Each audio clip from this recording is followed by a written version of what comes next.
தேசிய தடய அறிவியல் பல்கலைக்கழகம் தொடங்குவதற்கு தமிழ்நாடு அரசின் சார்பில் கேளம்பாக்கம் அருகே 35 ஏக்கர் நிலம் ஒதுக்கப்பட்டுள்ளது. நம்முடைய கோரிக்கையை ஏற்று மாண்புமிகு முதல்வர் அவர்கள் விரைந்து நடவடிக்கை மேற்கொண்டு அந்த நிலத்தை ஒதுக்கியதற்காக தேசிய பல்கலைக்கழகத்தின் டெல்லி இயக்குனர் அவர்களோடு இன்று முதல்வரை சந்தித்து நன்றி தெரிவித்தோம். அடுத்து அண்மையில் நான் யாழ்ப்பாணம் சென்றிருந்தேன். தமிழ்த் தேசிய மக்கள் முன்னணியின் தலைவர் கஜேந்திரகுமார் பொன்னம்பலம் தலைமையில் அவருடைய கட்சியை சார்ந்த பலர் என்னை சந்தித்தார்கள். அப்போது அவர்கள் முன்வைத்த முக்கியமான கோரிக்கை தொடர்பாக இன்று முதல்வர் அவர்களை சந்தித்து ஒரு மனுவை வழங்கியிருக்கிறோம். அதாவது இலங்கை அதிபர் அனுர திசநாயக்க புதிய அரசியலமைப்பு சட்டத்தை இலங்கை தேசத்திற்காக உருவாக்கிட திட்டமிட்டிருக்கிறார். அந்த புதிய அரசமைப்பு சட்டத்தில் ஈழத் தமிழர்களுக்கு தன்னாட்சி அதிகாரம் வழங்கக்கூடிய வகையில் ஒரு கூட்டாட்சி நிர்வாக முறையை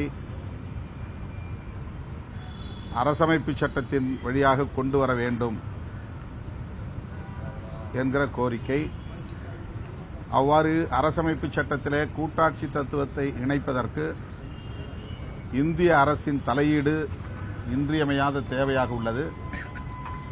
இந்திய அரசை தலையிட வைக்க தமிழ்நாடு அரசு உரிய அழுத்தம் கொடுக்க வேண்டும் என்பதுதான் அவர்கள் முன்வைத்த கோரிக்கை. அதன் அடிப்படையில் இன்றைக்கு முதலமைச்சர் அவர்களை சந்தித்து தமிழ்நாடு அரசு இந்திய ஒன்றிய அரசுக்கு உரிய முறைப்படி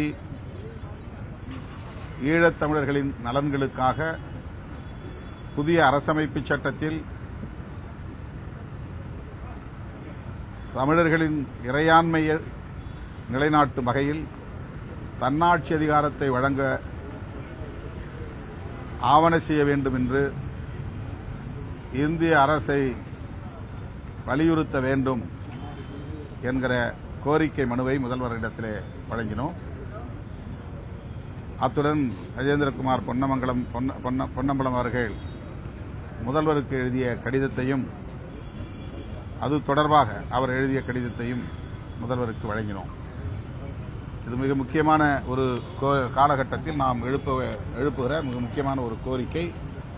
ஏற்கனவே இந்திய அரசு ராஜீவ்காந்தி அவர்களின் காலத்தில் ஒரு ஒப்பந்தம், இந்திய இலங்கை ஒப்பந்தத்தை செய்திருக்கிறது. அந்த ஒப்பந்தத்தின்படி தமிழர்களுக்கு ஒரு தன்னாட்சி நிர்வாக அதிகாரத்தை வழங்க வேண்டும் என்று கூறப்பட்டிருக்கிறது. ஆனால் அதன்படி அவர்கள் அப்போது அரசமைப்பு சட்டத்தை திருத்தம் செய்யவில்லை. இந்த 13வது திருத்தம் என்பது மாகாண சபைகளுக்கு எந்த அதிகாரமும் இல்லாத ஒரு திருத்தம். எனவே 13வது திருத்தம் எங்களுக்கு உடன்பாடு இல்லை என்று ஈழத் தமிழர்கள் தொடர்ந்து வலியுறுத்தி வருவதோடு சமஷ்டி ஆட்சி முறையை புதிய அரசமைப்பு சட்டத்தில் கொண்டு வர வேண்டும். இதுதான் அவர்களின் முதன்மையான கோரிக்கை. அதை இன்றைக்கு முதலமைச்சர் அவரிடத்திலே விளக்கி பேசி இந்திய அரசுக்கு அழுத்தம் கொடுக்க வேண்டும் என்று வேண்டுகோள் விடுத்திருக்கிறேன். அடுத்து கடந்த 20 ஆண்டுகளுக்கு மேலாக தமிழக சிறைகளில் தண்டனை கைதிகளாக உள்ள ஆயுள் தண்டனை சிறைவாசிகளை, இஸ்லாமிய சிறைவாசிகளை விடுதலை செய்ய வேண்டும் என்ற கோரிக்கை மனுவையும் அதை கனிவுடன் பரிசீலிக்க வேண்டும் என்றும் முதல்வர் அவரிடத்திலே வலியுறுத்தி இருக்கிறோம்.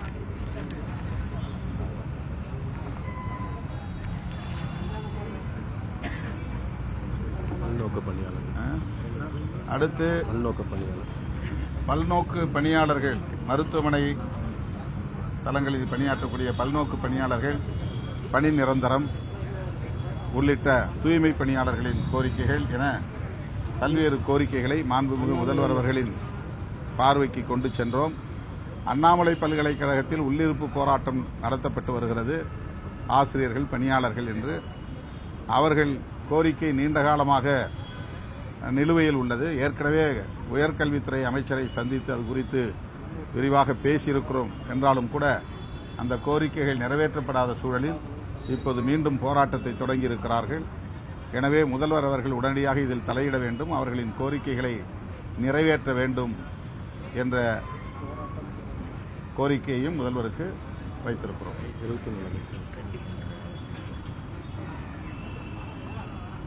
பத்மஸ்ரீ விருது பெற்றுள்ள வேலு ஆசான் உள்ளிட்ட விருதாளர்களுக்கு மாதாந்திர தொகை அவர்களுக்கு வழங்க வேண்டும், 20,000 வழங்க வேண்டும். ஆந்திரா உள்ளிட்ட சில மாநிலங்களில் அதுபோல வழங்கப்பட்டு வருவதை வேலு ஆசான் அவர்கள் சுட்டிக்காட்டினார். முதல்வரை சந்தித்து அந்த கோரிக்கையை வைத்திருக்கிறோம். அவர் பறை இசை பயிற்சிக்காக ஒரு பயிற்சி பள்ளியை உருவாக்குவதற்கு அரசு நிலம் ஒதுக்க வேண்டும் என்கிற கோரிக்கையையும் முதல்வரிடத்திலே முன்வைத்திருக்கிறார். 24 அப்புறம் மிகவும் அபாயமான தொழிலகங்களில் பெண்கள் பணியாற்றக்கூடாது என்பது ஏற்கனவே இருந்த சட்டம். ஆனால் இப்போது அரசாங்கம் வெளியிட்டிருக்கிற கெசட், இந்த அரசிதழில் கர்ப்பிணி பெண்கள் அந்த மாதிரியான தொழிலகங்களில் பணியாற்ற தேவையில்லை, பிற பெண்கள் பணியாற்றலாம் என்கிற பொருளில் ஒரு அறிவிக்கை வெளியிட்டிருக்கிறது. அதை நீக்க வேண்டும். பொதுவாக பெண்கள் அந்த 20க்கும் மேற்பட்ட அபாயகரமான தொழிலகங்களில் பணியாற்றக்கூடாது என்கிற பழைய நிலையை நீடிக்க வேண்டும். இந்த கெசட் அறிவிப்பை உடனே திரும்பப் பெற வேண்டும் என்று 30க்கும் மேற்பட்ட தொழிற்சங்கங்கள் கோரிக்கை வைத்துள்ளன. அந்த கோரிக்கைகளை மாண்புமிகு முதல்வர் அவர்களின் கவனத்திற்கு கொண்டு சென்றிருக்கிறோம். தன்னாட்சி அதிகாரம் வழங்கக்கூடிய அந்த கோரிக்கை சம்பந்தமாக மத்திய வெளியுறவுத்துறை அமைச்சரை நீங்க பிரதமரையே சந்தித்து பேசுவதற்கும் நாங்கள் திட்டமிட்டிருக்கிறோம். அது மிகவும் முக்கியமான ஒரு கோரிக்கை. ஆனாலும் தமிழ்நாடு மாநில அரசின் மூலமாக இந்திய ஒன்றிய அரசுக்கு ஒரு அழுத்தம் கொடுக்க வேண்டும் என்பது அங்குள்ள ஈழத்தமிழர்களின் கோரிக்கையாக இருக்கிறது. ஆகவே முதல்வரை சந்தித்து இந்த கோரிக்கையை வைத்திருக்கிறோம். ஈழத்தமிழர்கள் என்ன நினைக்கிறாங்க, அந்த நிலைமை எப்படி இருக்கு? ஏன்னா போர் நடந்த இடத்துக்குலாம் நீங்க போயிட்டு வந்தீங்க. பொதுவாக இங்க இருக்கக்கூடிய அரசியல் கட்சி தலைவர்கள் அந்த நேரத்தை பார்க்க மாட்டாங்க, அந்த களம் வேற மாதிரி இருக்குலாம் ஈழத்தமிழர் பேசிட்டு இருக்காங்க. என்ன மாதிரி விஷயங்களை எக்ஸ்பெக்ட் பண்றாங்க? போருக்கு முன்பு என்ன சூழல் இருந்ததோ அதே சூழல் தான் இப்போதும் இருக்கிறது. போர் முடிந்த பிறகும் அங்கே மக்கள் ஒரு பீதியில் தான் இருக்கிறார்கள். காணாமல் போனவர்களை பற்றி எந்த தகவலும் இல்லை. காணாமல் போனவர்களை குறித்த விவரத்தை அரசு வழங்குவதற்கு தயாராக இல்லை. அந்த போராட்டங்களும் தொடர்கிறது. மற்றபடி கலாச்சார படையெடுப்பு என்கிற வகையில் தமிழர்களின் தாயகமாக இருக்கிற வடக்கு மாகாணம், கிழக்கு மாகாணம் ஆகியவற்றில் திடீர் என்று புத்தர் சிலைகளை கொண்டு வந்து நிறுவுகிறார்கள். புத்தர் சிலையை கொண்டு காணிகளை ஆக்கிரமிப்பு செய்கிறார்கள். சிங்கள குடியேற்றம், பௌத்தமயமாதல் ஆகிய நடவடிக்கைகளை தொடர்ந்து அவர்கள் மேற்கொண்டு வருகிறார்கள். இலங்கையிலே ஆட்சி மாற்றம் நிகழ்ந்தாலும் கூட இடதுசாரி சிந்தனையுள்ள ஜேவிபி ஆட்சிக்கு வந்திருக்கிறது என்று சொன்னாலும் கூட அவர்களும் இனவாதிகளாகவே இருக்கிறார்கள். அந்த அரசு இனவாத அரசாகவே இருக்கிறது என்பதைத்தான் உணர முடிகிறது. ஆகவேதான் புதிதாக எழுதப்போகிற அரசமைப்பு சட்டத்தில் எங்களுக்கும் அதிகாரம் வேண்டும், அது தன்னாட்சி அதிகாரமாக அமைய வேண்டும். எனவே ஒற்றையாட்சி முறை இல்லாமல் கூட்டாட்சி முறையை அறிமுகப்படுத்த வேண்டும் என்கிற கோரிக்கையை வலுவாக முன்வைக்கிறார்கள். கோவை மதுரை மெட்ரோ ரயில் திட்டத்தை மத்திய அரசு புறக்கணித்து முதலமைச்சர் சிஎம்ஏ வலியுறுத்தியிருக்காங்க. ஆனால் தமிழிசை சோதரர் என்ன சொல்றாங்க, திட்டத்தை நாங்கள் புறக்கணிக்கல, அதை திருத்தம் தான் கேட்டிருக்கிறோம் அப்படின்னு சொல்றாங்க. அது பற்றி எனக்கு விவரம் தெரியாது. நான் அதை என்னவென்று பார்த்து சொல்றேன். எஸ்ஐஆர் வேண்டாம் என்கிற கோரிக்கையை முன்வைத்து விடுதலை சிறுத்தைகள் கட்சியின் சார்பில் 24ஆம் தேதி காலை 10 மணி அளவில் சென்னையில் எனது தலைமையில் ஆர்ப்பாட்டம் நடைபெறுகிறது. எஸ்ஐஆர் என்பது பாரதிய ஜனதா கட்சியும் தேர்தல் ஆணையமும் சேர்ந்து நடத்துகிற ஒரு கூட்டு சதி. அவர்கள் குடியுரிமையை பறிப்பதற்கான ஒரு செயல் திட்டமாகவும் எதிர்ப்பு வாக்குகளை பட்டியலில் இருந்து நீக்குவதற்கான ஒரு செயல் திட்டமாகவும் இதை வடிவமைத்திருக்கிறார்கள். எனவே இது உள்நோக்கம் கொண்ட ஒரு நடவடிக்கை. இந்த நடவடிக்கையை உடனடியாக நிறுத்த வேண்டும்.